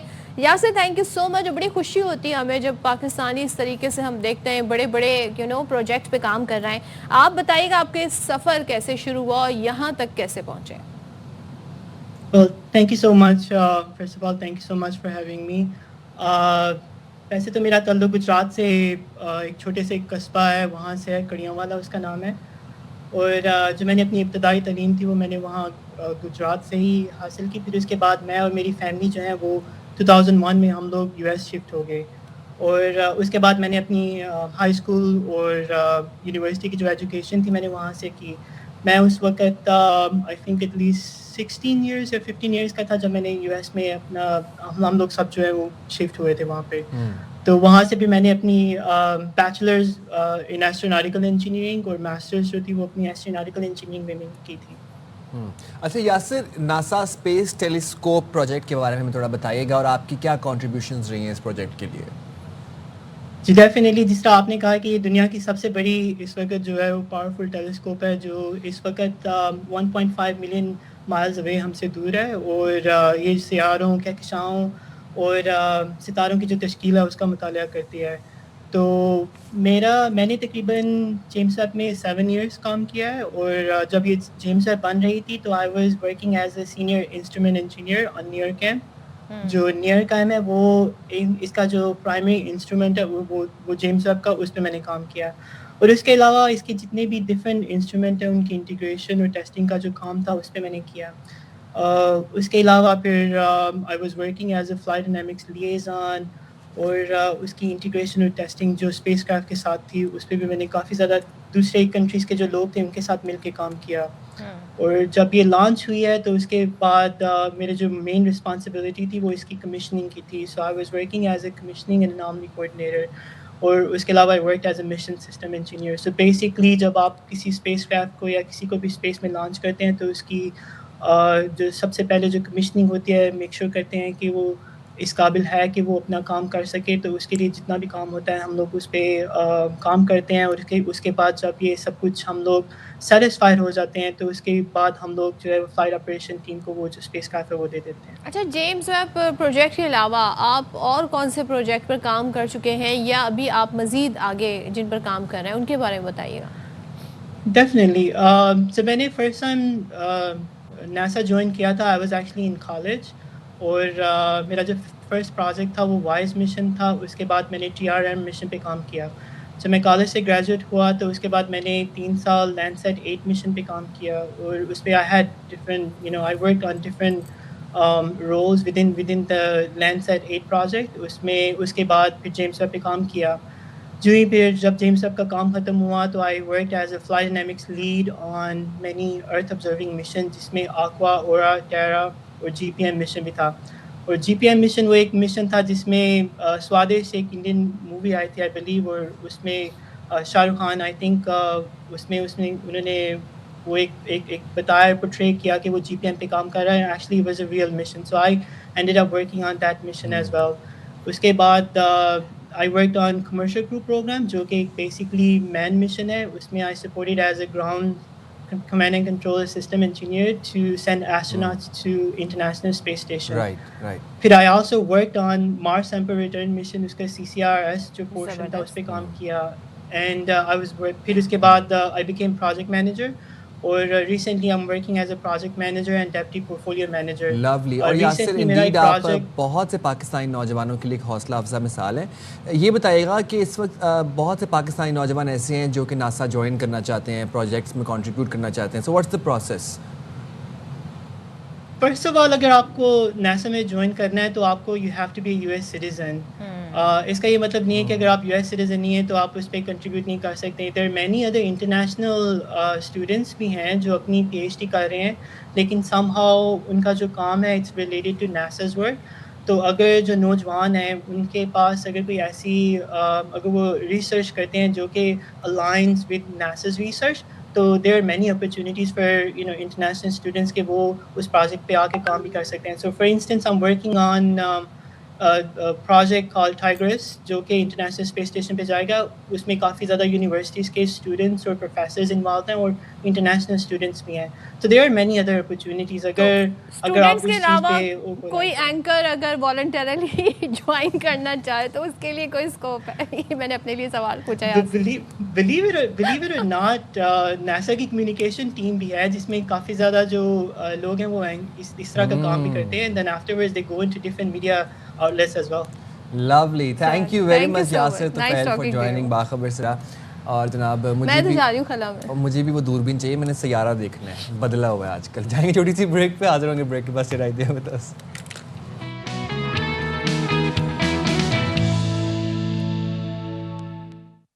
अस्सलाम वालेकुम। बाखबर सवेरा में एक दफ़ा फिर से आपको कहते हैं खुशामदीद। साइम खान और सदफ अब्दुल जब्बार आपकी खिदमत में एक दफ़ा फिर से हाजिर हैं। और पाकिस्तानियों होशियार, खबरदार, there is a new scam in the market, not new, पुराना ही है लेकिन तवातुर से अब हो रहा है। गलती से पैसे भेजने के धोखे में हरगिज़ ना आए। मरकज़ी बैंक के मुताबिक ऐसे धोखेबाज अफराद क्या करते हैं, अमूमन आपको फ़ोन कॉल या मैसेज के ज़रिए ये दावा करते हैं कि उन्होंने गलती से किसी सारिफ के अकाउंट में रकम मुंतकिल कर दी है। मतलब पैसे किसी को भेजने थे, गलती से वो कोई डिजिट ऊपर नीचे हो गए तो आपके अकाउंट में पैसे आ गए। फिर वो आपको प्रेशराइज करते हैं, इमोशनली ब्लैकमेल भी करते हैं कि हम बीमार हैं, हमने अपनी मर्ज पे पैसे लगाने हैं, आप पैसे वापस करें। अच्छा, और फिर जो मासूम शहरी हैं वो पैसे भेज देते हैं। मासूम शहरी जो है उनको ये आइडिया नहीं हो रहा कि उनके अकाउंट में क्रेडिट हुए हैं पैसे के नहीं, डेबिट हुए कि नहीं। अब होता क्या है, मोस्टली लोग सिर्फ मैसेज देखते हैं, मैसेज फौरन से आपको आ जाता है कि इतने पैसे जो है वो आपके अकाउंट में डिपॉजिट हुए हैं। वो मैसेज देख के मासूम शहरी जो है वैसे इनका जो तरीकाकार है वो बिल्कुल सही कह रहे हैं साइम। वो ये है कि वो मैसेज करते हैं, आपको फ़ोन कॉल करते हैं। और मोस्टली लोग जो है ना, बहुत कम लोग ऐसे हैं जो ऑनलाइन बैंकिंग यूज़ करते हैं। लोग रिलाय करते हैं जी उनको SMS अलर्ट आ जाए तो उनको आइडिया फिर नहीं हो पाता। अच्छा जी, अब क्या मुतासर शख्स पर जैसे साइम बताए थे दबाव डालते हैं और उसके बाद वो कहते हैं जी फौरी वापस करें। तो अब ये जो तंबी आपको आई है, जो खबरदार आपको किया जा रहा है, वो स्टेट बैंक की तरफ से किया जा रहा है। तो सोचेंगे कितनी सीरियस ये बात है। स्टेट बैंक ने शहरियों को अब हिदायत कर दी है कि अगर किसी नामालूम शख्स की रकम आपके अकाउंट में आ जाए, हो सकता है अकाउंट में रकम आ भी जाए, तो रकम खुद वापस ना करें बल्कि फ़ौरन ऐसी सूरत में सबसे पहले अकाउंट की ट्रांजैक्शन चेक करें और फिर PTA को, और नंबर भी इन्होंने दिया हुआ है जी 0800256225 पर इत्तला दें। बिल्कुल। तो अब आप गौर से सुन लें, नंबर एक दफ़ा दोबारा रिपीट करता हूँ मैं, 0800256225। इस नंबर पर कॉल करके एक दफ़ा उनको बता दें कि हमारे साथ ये मुअम्मा पेश आया है, अब हम पैसे ट्रांसफ़र करें या ना करें। तो वो फिर आपको बेहतरीन तरीके से गाइड कर देंगे। खुद खाली मैसेज के ऊपर रिलाय करके मैसेज देख के और फ़ौरन से पैसे ना वापस कर दें, ये आपको स्टेट बैंक तंबीह कर रहा है। तो ख़बरदार और होशियार हो जाएं और ज़रा विजिलेंट हो जाएं। और आपको वो वाक़यात तो याद होंगे ना, वो कोई ठेले वाला और पता नहीं कौन, किसी के अकाउंट में कितनी अरबों की रकम आ गई। तो वो तो खैर अलग ही किस्से थे, लेकिन फिर भी अलर्ट रहें, हो सकता है अकाउंट में रकम भी आ जाए। तो उस पर किसी के पैसे हड़प नहीं करने चाहिए। टू बी ऑनेस्ट, ईमानदारी से रहें तो ज़िंदगी में स्कैम से भी आप बचते रहेंगे। क्या बात है। अच्छा जनाब, moving forward we have a story from Rawalpindi से जो स्टोरी है वो बड़ी दिल दहला देने वाली है, इस सेंस में कि हम आज भी इस तरह के जब मनाजिर देखते हैं तो बड़ी हैरत होती है। और ये सब हुआ थाना सिटी की हदूद में, रावलपिंडी के शहरी पर जी तशद्दुद हुआ। और उसकी फुटेज जब मंजर आम पर आई तो जो मनाजिर लोगों ने देखे वो एक्सप्लेन हम करें तो बड़ा मुश्किल हो जाएगा। और ज़ाहिर ब्लर करके हम आपको इस वक्त ये मनाजिर दिखाना है। फुटेज में ये देखा जा सकता है कि 8 से 10 अफराद हैं, एक शहरी पर बदतरीन तशद्दुद कर रहे हैं, उसको उन्होंने जंजीरों से भी बांधा हुआ है। और मैं सदफ हैरान हूँ, मैंने ये पूरी फुटेज देखी, मुझे हैरानगी इस बात पे है कि पंजाब में जहाँ पर डाला कल्चर के ख़िलाफ़ क्रैकडाउन हो रहा है, जहाँ पर बदमाशी के ख़िलाफ़ क्रैकडाउन हो रहा है, जहाँ पर गैर कानूनी असलहा भी अगर है तो उसके ख़िलाफ़ भी क्रैकडाउन हो रहा है, लाइसेंस जारी नहीं हो रहे, CCD इतनी एक्टिव है, इस सब के होने के बावजूद इतने बहीमाना तशद्दुद का निशाना बनाया गया एक आम शहरी को, और वो भी एक पूरे जत्थे ने डंडों से और उसके बाद असलहा हाथ में पकड़ के और सड़क पे, मतलब गली के अंदर पूरे मोहल्ले के सामने इस तरह बहीमान। अच्छा, ये कौन है, क्या वाकया है, इसके पीछे क्या पूरा कॉन्टेक्स्ट है, इस पर बात कर लेते हैं। हमारे नुमाइंद बाबर मलिक हमारे साथ हैं। बाबर, ज़रा बताइएगा ये कौन लोग हैं, क्यों ये वाकया पेश आया है, क्या डिटेल्स पुलिस दे रही है?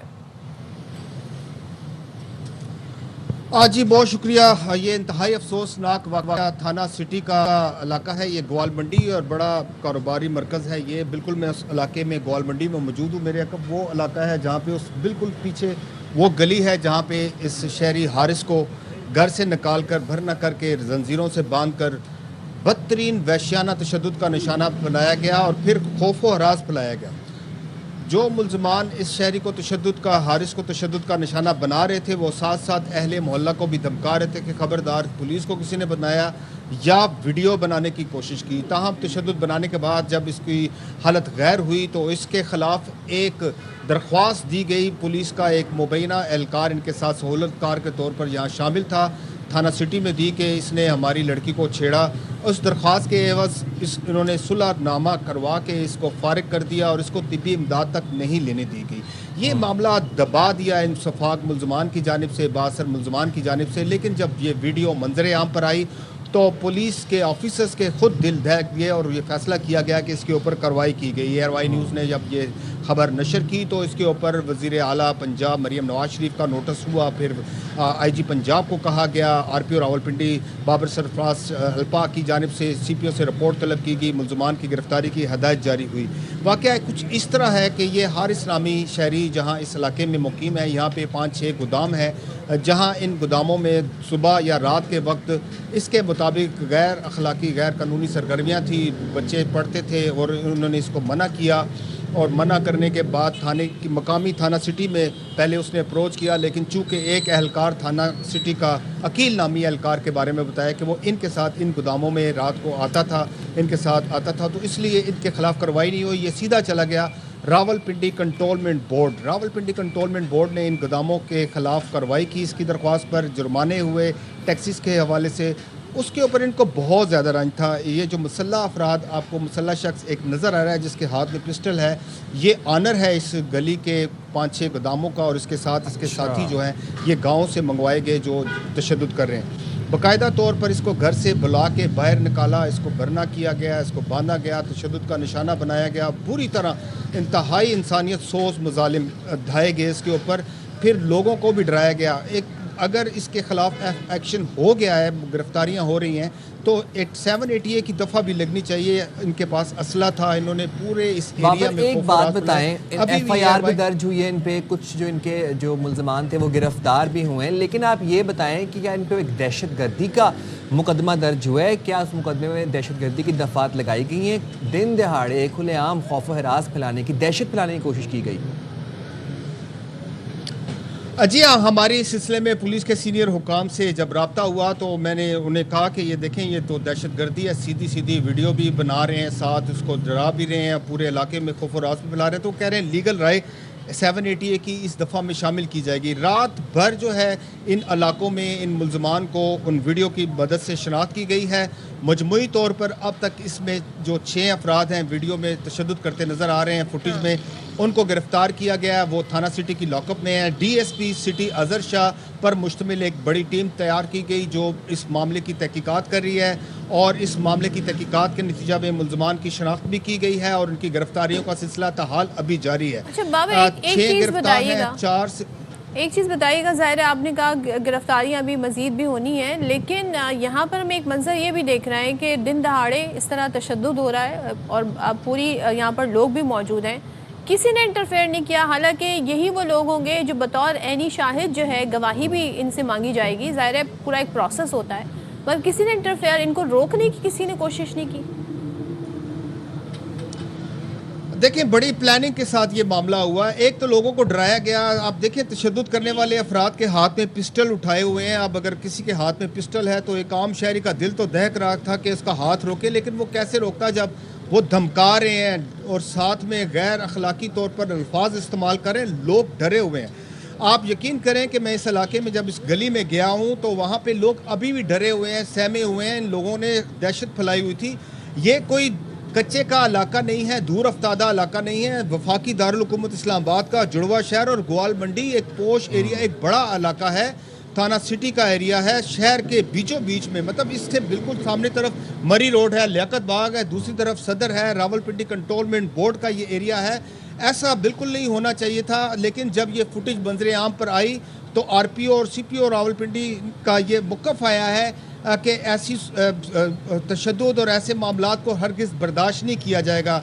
कहा यह भी जा रहा है, बताया यह भी जा रहा है कि CCD को भी तहकीकात के लिए कहा गया है कि क्योंकि इन्होंने दहशत फैलाई है और जो असला लेकर घूमने वाले अफराद हैं या दहशत फैलाने वाले अफराद हैं वो CTD के जो है उस रडार में आते हैं, उनके खिलाफ वो।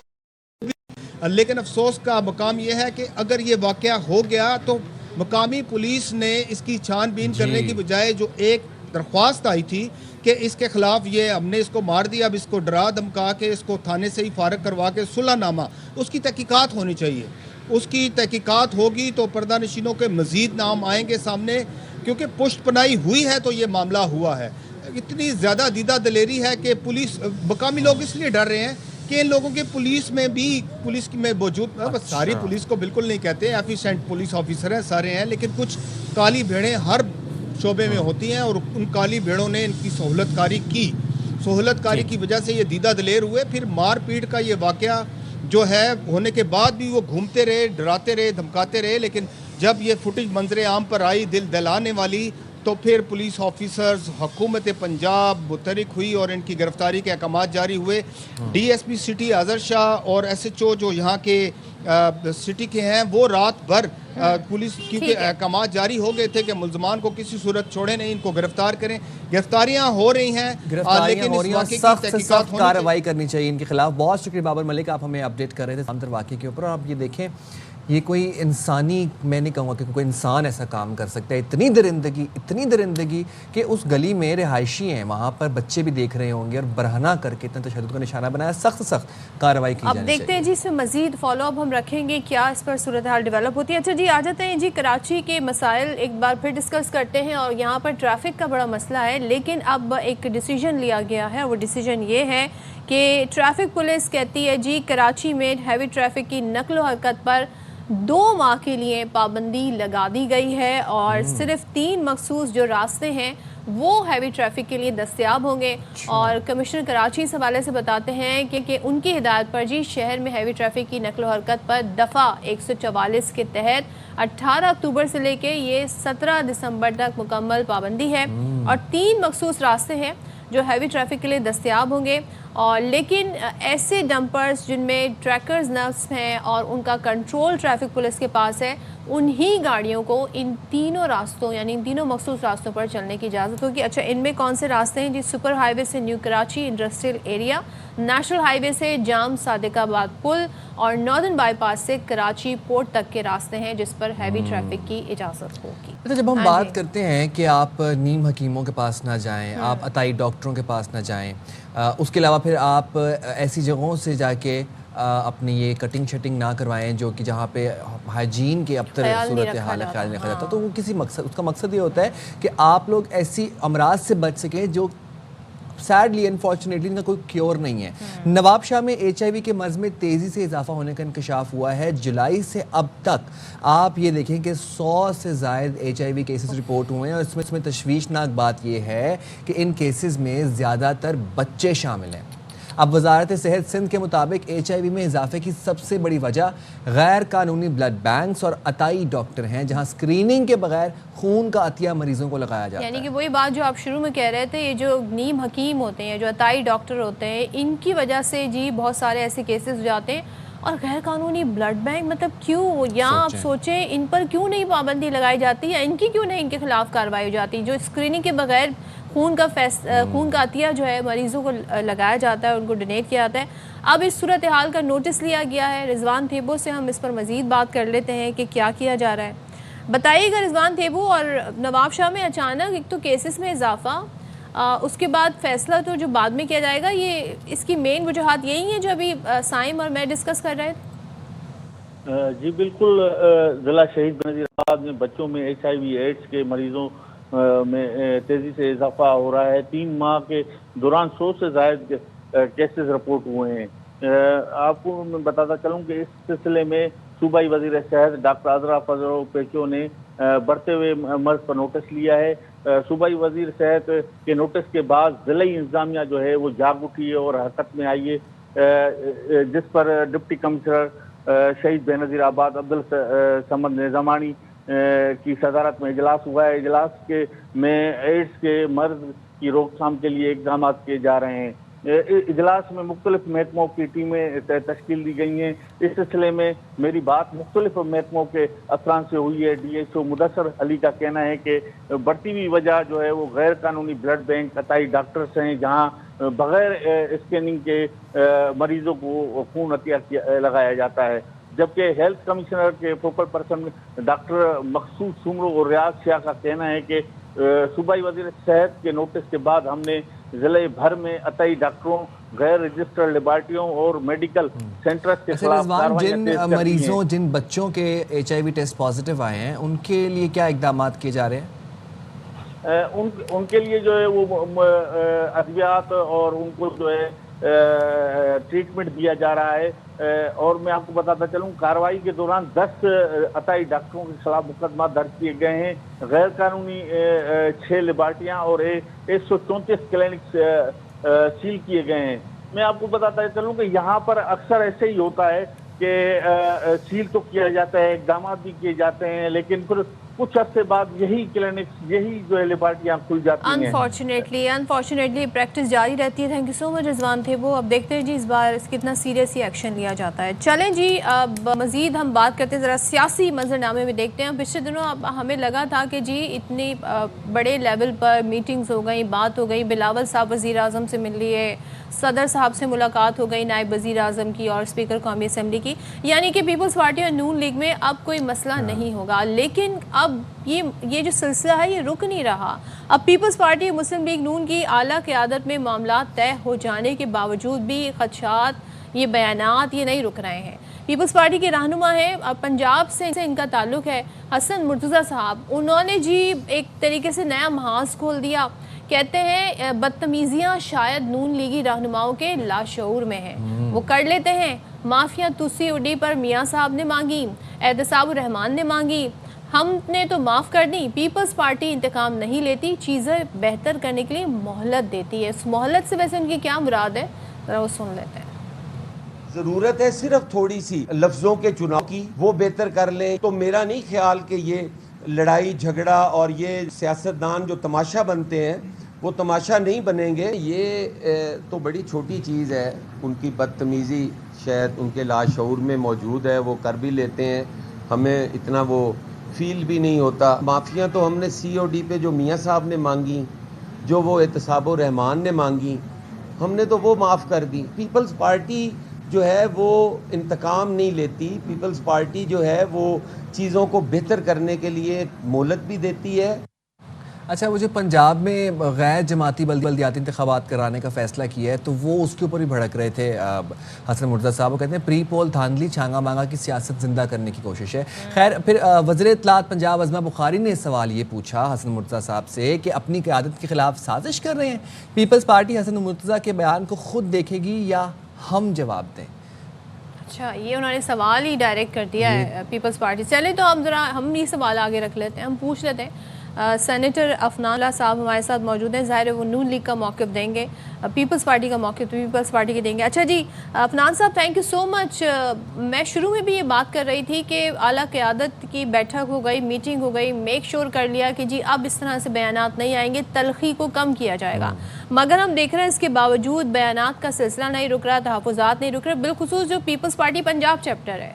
तो आप क्या समझते हैं कि मसाइल के एड्रेस नहीं हुए? जी बिस्मिल्लाहिर्रहमानिर्रहीम।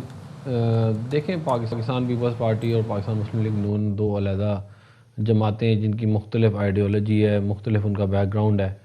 तो और ज़ाहिर है बहुत सारी जगहों पे हमारा जो है वो इंटरेस्ट कोलाइड भी करता है एक दूसरे से, लेकिन हमारी कोशिश ये रही है कि हम पीपल्स पार्टी के साथ जो है वो एक इलाक़ बना के चलें और एक अच्छा वर्किंग रिलेशनशिप हो। और उसके लिए हमने पाकिस्तान पीपल्स पार्टी के जो है वो चेयरमैन सेनेट को वोट दिया, हमने प्रेसिडेंट को वोट दिया, हमने और मुख्तलिफ आइनी पोजीशंस पे पीपल्स पार्टी को सपोर्ट किया और उन्होंने भी फिर हमें सपोर्ट किया बहुत सारी जगहों पे।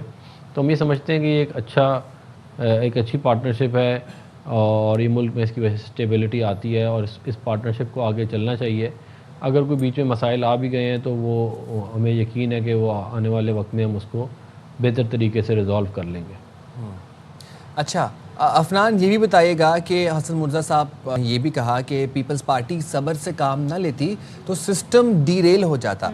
अब वो कहते हैं कि सीईसी ने मुल्क और जमहूरियत की खातिर हुकूमत को मोहलत दी है, तो ये मोहलत पर मामला तय पा जाएंगे? देखिए, ये मेरा नहीं ख्याल कि सियासत के अंदर मोहलत का वर्ड इस्तेमाल करना कोई बहुत अच्छी बात है। हम दोनों पॉलिटिकल पार्टीज़ हैं जिनका दोनों का स्टेक है सिस्टम के अंदर। इस तरह कहना कि जी हमारी वजह से जो है वो सिस्टम डीरेल नहीं हुआ, ये मेरा ख्याल है बात दुरुस्त नहीं है। पीपल्स पार्टी ने अगर हमें कहीं पे सपोर्ट किया है तो मैंने जैसे पहले बताया कि हमने भी उनको बहुत सारी जगहों पे सपोर्ट किया है, सिंध में भी उनकी हुकूमत मौजूद है। तो निज़ाम के अंदर इंटरेस्ट खाली मुस्लिम लीग नून का नहीं है, उसमें पीपल्स पार्टी का भी है। तो उसको इस तरह मामले को देखना चाहिए और अगर कहीं पे कोई मसाइल हैं उनको सुलझाने की कोशिश करनी चाहिए, बजाय इसके कि मोहलत दें या इस तरह के मामलात करें जिससे और तलखियाँ बढ़ें और मामला ख़राब हो। आप कह रहे हैं कि जी ठीक है नहीं होनी चाहिए, लेकिन नौबत यहाँ तक आ गई है कि वो ये कह रहे हैं कि हमारे पास जो आईनी ओहदे हैं ना उसकी वजह से तो थोड़ी बहुत मामला ठीक है।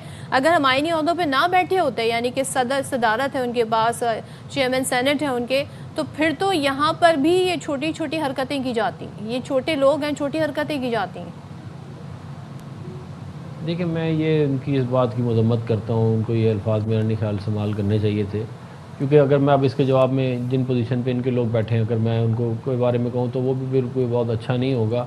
इसलिए बेहतर ये है कि मैं इसको अभी मैं इग्नोर कर रहा हूँ, लेकिन पीपल्स पार्टी को चाहिए कि वो अगर उनके कोई मसाइल हैं तो वो प्राइवेटली उनको हमारे से डिस्कस करें, बजाय इसके टीवी पे जाके इस तरह की बातें करें। वो मेरा नहीं ख्याल मुनासिब है। जो बहुत सारे ऐसे लोग हैं जो इन पोजीशन से बैठे हैं जिनकी बहुत तारीफ़ें भी माजी में पीपल्स पार्टी की क़यादत ने की हैं, तो या तो वो उस वक्त गलत थे या अब ये लोग ठीक अब गलत हैं। तो ये सिस्टम जो है, जैसे मैंने पहले कहा, इसके अंदर पीपल्स पार्टी का भी बड़ा एक्सटेंसिव स्टेक है और मुझे यकीन है कि पीपल्स पार्टी हमारे साथ बैठ के मामलात को अच्छी तरह रिजॉल्व करेगी। अच्छा, और अब ये जो पंजाब में गैर जमाती बल्दियाती इंतखाबात का जो मामला है उस पर हसन मुर्जा साहब कहते हैं कि ये प्री पोल धांधली है और छांगा मांगा की सियासत जिंदा करने की कोशिश की जा रही है, तो इस बयान पर क्या कहेंगे? देखिए, ये बात मेरा ख्याल है दुरुस्त नहीं है, इस तरह एलिगेशन लगा देना छांगा मांगा की। भाई बात यह है कि पीपल्स पार्टी का तो पंजाब में तकरीबन वजूद ना होने के बराबर है। मतलब जहां ऐवान में हमारी कोई 225 के करीब सीटें हैं तो पीपल्स पार्टी की मेरा ख्याल है 20 के करीब भी नहीं है। तो उस ऐवान के अंदर ज़ाहिर है आप लोगों का तो मतलब कि बहुत कम आप लोगों के MPAs हैं, तो उसके बावजूद इस तरह हम कहना कि जी भाई हमें छांगा मांगा करने की ज़रूरत ही नहीं, आप तो वैसे ही एग्जिस्ट नहीं करते पंजाब में। तो और ना कोई हमने माजी में कोई छांगा मांगा टाइप काम किया भी है। ये सारा एक एलिगेशन है जो एक बना दिया गया है कि जी हमने इस तरह का कोई मामला किया है। पंजाब में फ्री एंड फेयर इलेक्शन होंगे, जो जीतेगा वो उसके पास ये राइट है कि वो जिस मर्ज़ी पार्टी को ज्वाइन कर ले as per the law of the land.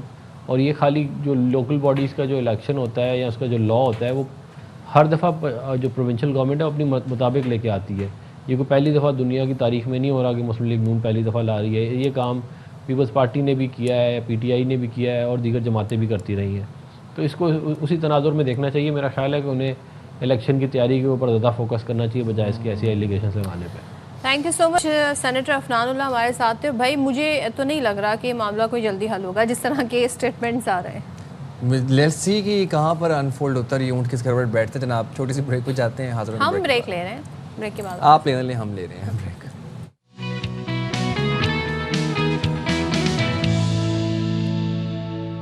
हाँ जी, वेलकम बैक जनाब।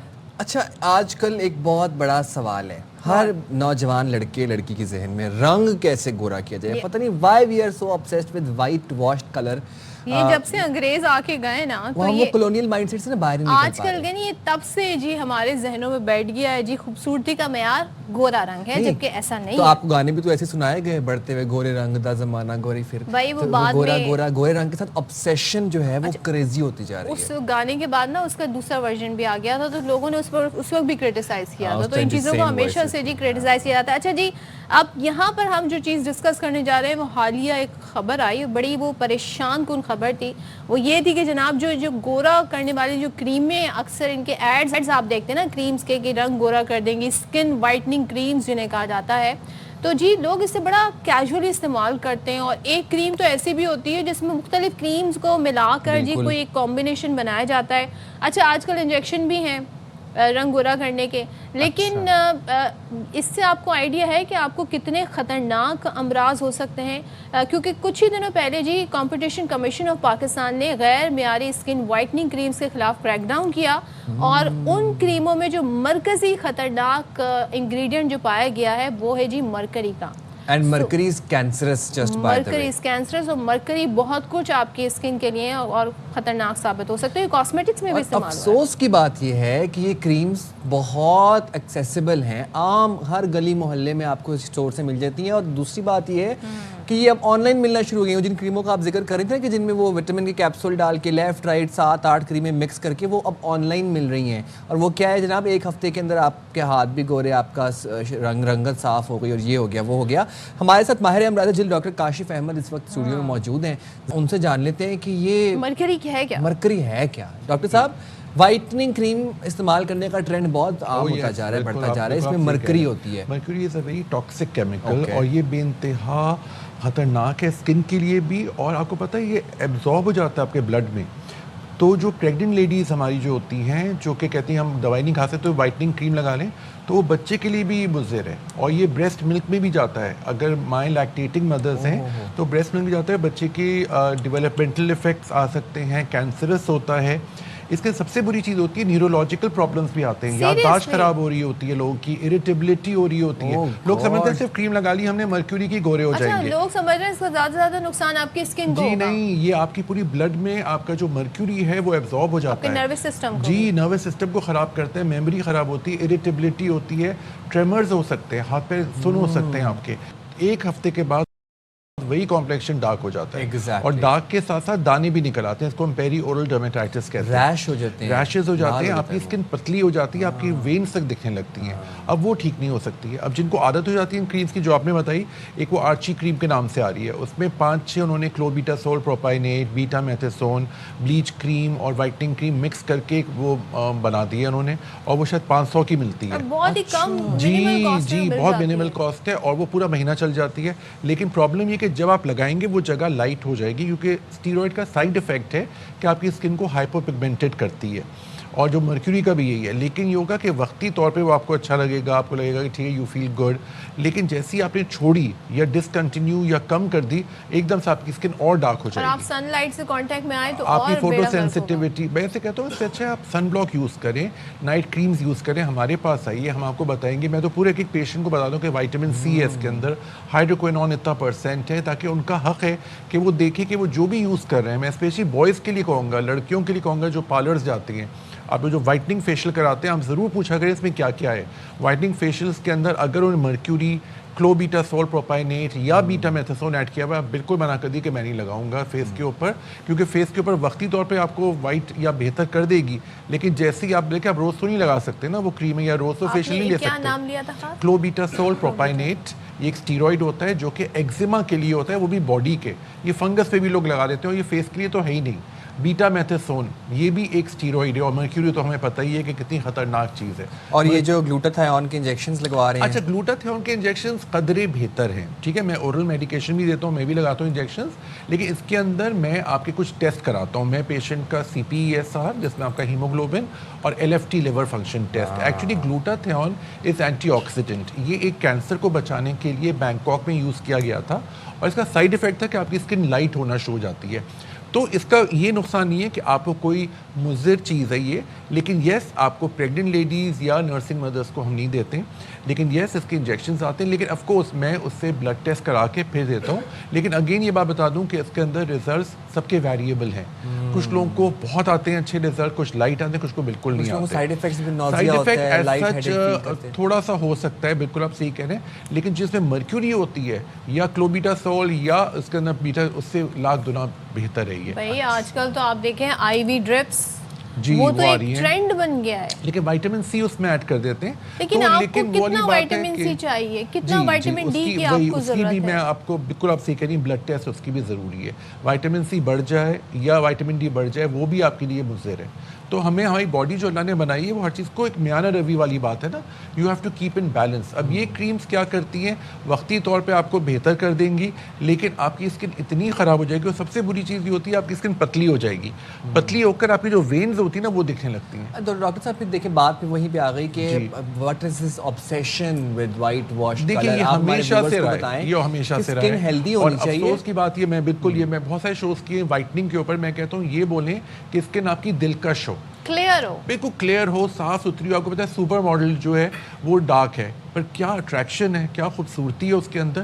बिल्कुल एक क्लियर बिल्कुल प्लास्टिक स्किन है, वो नहीं चाहिए। वो कोई वाइटनिंग क्रीम यूज़ नहीं करना चाह रही है, she is happy with her complexion. और ऐसे ही होना चाहिए, जो है वो कॉम्प्लेक्शन दिया उस पर खुश रहें। हाँ, इसको हम इम्प्रूव कर सकते हैं, जैसा आपने बिल्कुल सा क्लियर होनी चाहिए, दानों के निशान नहीं होने चाहिए, कहीं से लाइट कहीं से डार्क नहीं होना चाहिए, सीबम तो ज़्यादा नहीं होना चाहिए। एक जो सबसे इंपॉर्टेंट चीज़ है कि आपके अक्सर माउथ के इर्द कोई डार्क स्पॉट होते हैं, आई डार्क सर्कल्स होते हैं, वो सब नहीं होने चाहिए, टू टोन स्किन नहीं होने चाहिए। बाकी आपकी स्किन दिलकश हो, उसको बहुत अच्छा तरीका है कि आप एक राइट सन ब्लॉक यूज़ करें आपकी स्किन टाइप के लिहाज से। अब जैसे मैं आपको जो सन ब्लॉक दूंगा वो डिफरेंट होगा, आपको जो दूंगा डिफरेंट है, आप दोनों की स्किन टाइप्स अलग है। तो वी एज डॉक्टर्स हमारे पास आए, हमारे पास इवेल्युएट कराइए, तो हम एज डॉक्टर्स को चेक करते हैं, फेस टू फेस देखते हैं, उनका लाइफस्टाइल पता करते हैं। खवातीन तो खवातीन, अब आजकल लड़कों को, नौजवानों को बड़ा शौक है आगे गोरा होने का, और वो चले लड़कियां तो फिर चले मुंह हाथ धो के फिर कोई क्रीम अप्लाई कर लेती हैं, वो लड़के तो डस्टी शक्ल के साथ जाके बैठ जाते हैं। और खैर से जिससे वो फाइटिंग फेशियल करवा रहे होते हैं वो भी माशाल्लाह 100 लोगों के चेहरों को टच किया हुआ हाथ उसी के साथ। अच्छा, और दूसरी बात इसमें ये है कि वो जो सैलून्स में जाते हैं जहाँ से 200-300 रुपए का फेशियल करवा रहे हैं, वो उन जो डब्बे में रखे होते हैं उन डब्बों में प्रोडक्ट्स भी देखें, जो डब्बे आपको दिखा रहे हैं, मैं अब नाम नहीं ले सकता, वो ब्रांड्स के डब्बे ही होते हैं, बस उनमें प्रोडक्ट कोई और होता है। जी बिल्कुल आप सही कह रहे हैं, उन्होंने शायद थोड़ा सा उसको निकाल के यूज़ करके और जगहों पे रख लिया। अब वो लड़के जो होते हैं वो खुद चेक करें, उनसे पूछें। और आई एम सॉरी टू से क्वालिफाइड भी तो नहीं होते ना हमारे जो नाई होते हैं, उनको तो इसका आइडिया नहीं। तो एक समझे एस्थेटिशियन या चले एटलीस्ट कॉस्मेटोलॉजिस्ट या कोई ब्यूटी एक्सपर्ट हो, और जहाँ सप्लाई हो रहा है वहाँ पे एक पूरा इंग्रेडिएंट्स लिखे हुए होते हैं। देखिए हमारी जो मैं मेडिसिन देता हूँ पेशेंट को, आप यकीन जाने उनको मैं कहता हूँ खुद पढ़िए इंग्रेडिएंट्स, हो तो आप चेक करें, आप अपना खुद गूगल पे हर चीज़ मौजूद है, सब चेक करें, हमसे पूछें, यू नो, ताकि आपको पता हो कि आपको कोई इफेक्ट हो रहा है तो क्यों हो रहा है, जिस प्रोडक्ट पे, जिस कंटेनर पे इंग्रेडिएंट्स नहीं लिखे, don't by that. Very right, बिल्कुल आप सही कह रहे हैं, आपका हक है। ये मैं आपके ज़बरदस्त प्रोग्राम के थ्रू कहना चाहूँगा अपनी सारी ऑडियंस को, लड़के लड़कियाँ बड़े बूढ़े जो भी यूज़ करें कोई भी प्रोडक्ट, प्लीज़ आप ज़रूर देखा करें उसमें क्या क्या है। और अगर नहीं देख रहे तो किन जल्दी अमराज का जी सबसे गलत बात होती है उसके अंदर कि आपकी स्किन बेइंतहा ख़राब हो सकती है, आपकी स्किन डार्क हो सकती है आपको, और मर्क्यूरी जिसमें होता है वो तो आपकी बॉडी को भी इफेक्ट करती है। जल्दी अमराज क्या आपकी जल्दी अमराज, आपको कॉन्टैक्ट डर्मेटाइटिस, खारिश हो सकती है,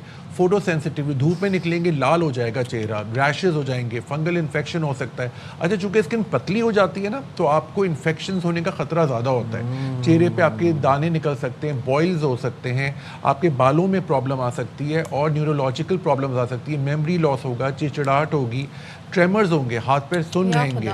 तो आप सोचें, और स्पेशली माएँ जो अपना प्रेग्नेंट लेडीज़ हैं, जो मैं बार बार इसलिए बता रहा हूँ क्योंकि प्रेग्नेंट लेडीज़ हमें बहुत कहती हैं हम कोई दवाई तो नहीं खा रहे, सिर्फ क्रीमें लगा रहे हैं। भाई क्रीम कौन सी लगा रहे हैं, मर्क्यूरी तो नहीं है, मर्क्यूरी है तो आपके लिए भी बुरी है और आपके बच्चे के लिए भी बुरी है, डेवलपमेंटल प्रॉब्लम्स आती हैं उसके। ठीक है, थैंक यू वेरी मच। अच्छा, इससे पहले हम बात कर रहे थे रंग गोरे की, तो देखिए रंग गोरा से कुछ नहीं होता, आपने करना है अपनी पर्सनालिटी को अच्छा, अपने किरदार को अच्छा, अपनी शख्सियत को अच्छा, साफ सुथरा रखना है, अपने दिल को अच्छा रखना है, अच्छी बात कहनी है, पॉजिटिविटी फैलानी है, तो आपकी पर्सनालिटी खुद ब खुद अच्छी हो जाएगी। आप पॉजिटिव वाइब्स एमिट करेंगे, आपकी एनर्जी पॉजिटिव होगी, और नेचर से ज़रूर कनेक्ट रहें। और आज के प्रोग्राम का जो क्रक्स है वो ये है कि अपने माहौल को साफ रखें, कूड़ा करकट फेंकने से गुरेज करें, जिम्मेदारी का एहसास करें। बिल्कुल।